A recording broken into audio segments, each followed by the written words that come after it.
Fala galera, estamos aqui hoje com uma dica rápida aí para vocês.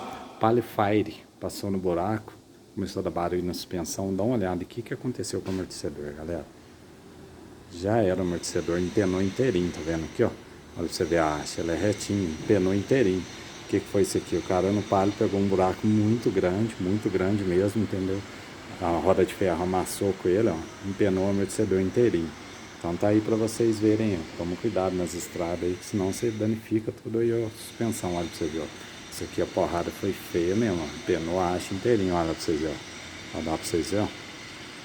Então tá aí, você tá com o palio e barulho na suspensão dianteira, depois caiu no buraco. Pode tirar o amortecedor ali e olhar, porque olha pra vocês verem, ó. Já era o amortecedor, entendeu? Olha a suspensão, olha o pivô, olha tudo aí também quando acontece isso aqui, entendeu? Resolvi fazer esse vídeo aí porque nós pegamos e falando, ó, vou compartilhar com a galera aí. Deixa seu like aí, grande abraço galera, até a próxima.